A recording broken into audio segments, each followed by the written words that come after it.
What's going on, guys? It's Xwing. Happy May the 4th. Today we're finally taking a look at Sabers.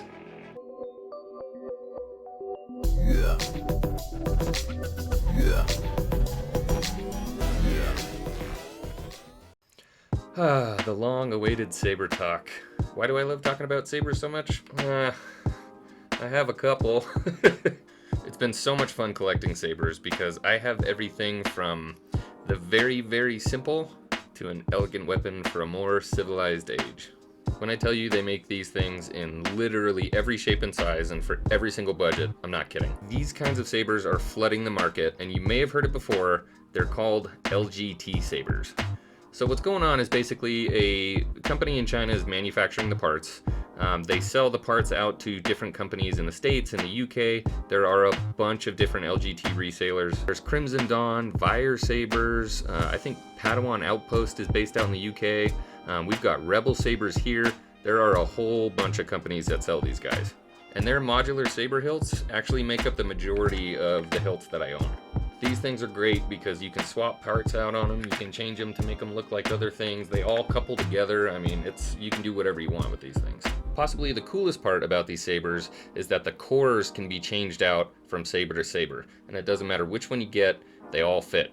So instead of going through every single saber, we're just going to run through 3 or 4, and I'm going to show you different features that came with each saber and a price point so you can pick whichever one's going to be best for you. Okay guys, so first up we're going to look at Rgb Baselit with no sound. A lot of people call these stunt sabers. They're going to be at the very bottom end, super cheap, great for wall displays if that's what you're looking for.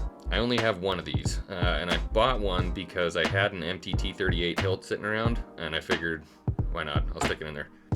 So this is going to be the same baselit package that you're going to see on all the other baselit sabers. The LED is the same, brightness is the same. These things are super cool, great for messing around with your buddies, whacking each other on the head. So, as you can see here, even though this is cheap, the light on this is still pretty good. You can find these cores on Crimson Dawn, Fire Sabers, all those different places. Just a stunt saber core. This is what I would highly recommend if you're just doing a wall display and you're not planning on doing much with it. Or if you want to go out and beat your friends up with it and make lightsaber noises yourself, like Ewan and Hayden did. Let's scoot right past that because I don't think a lot of people want sabers without sound. So the next cheapest option is going to be a board that was widely distributed with LGBT.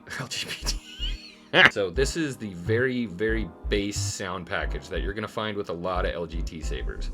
It's easy to pick out when you're shopping online because it's always going to be designated with 6 sound fonts and it won't say smooth swing. This is going to be the same baselit LED that you had on the stunt saber, but obviously now we've got a speaker. But this guy has no smooth swing, it just sort of reacts when you move it around. Sorta. Still got flash on clash. Still has blastered effect, so that's cool, and it's also got lockup as well. So you're getting a lot in this little package, and you can usually get these guys for like 80 bucks. The next one we're going to look at is called an RGBX Eco Smooth Swing. This is how you're going to see all these sabers listed online. You can always pick out the difference because it'll say smooth swing on there, but beware, that's not really what you're getting.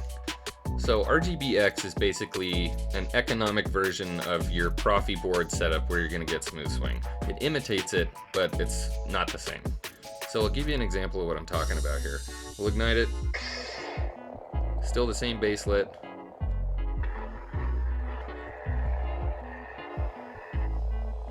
So you kind of get it. It's a cool way to pretend you have smooth swing. It's pretty close. For a budget option, really hard to beat.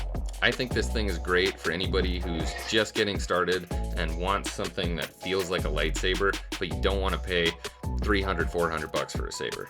All right, and then finally at the top tier, you've got your Profi. Now there's always going to be a war that the Asteria Heart or the Profi or the CFX or the Golden Harvest, or for me, I get everything I need in a Profi. Price point is great, and listen to this thing when you fire it up.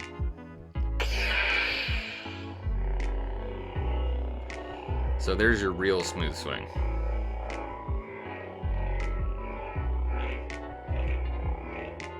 I'll show you one other sound font on here that I really like. How about it cost? Yeah. Love the hum on this one.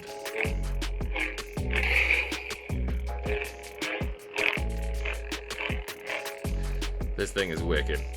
Now the other thing that you're going to get with Profi are light controls in the blade. I'll show you the I call it the Force Lightning lockup.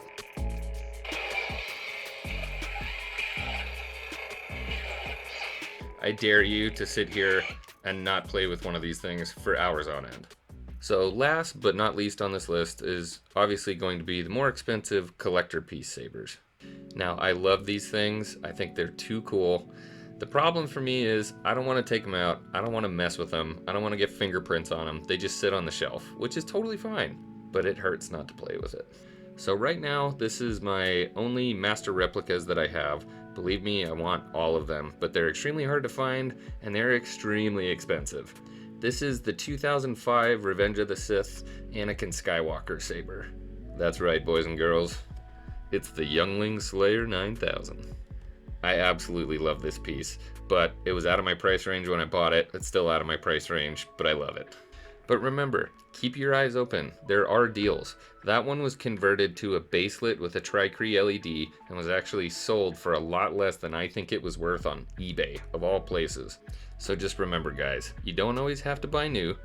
Keep your eyes open for the best deals, but most importantly, have fun.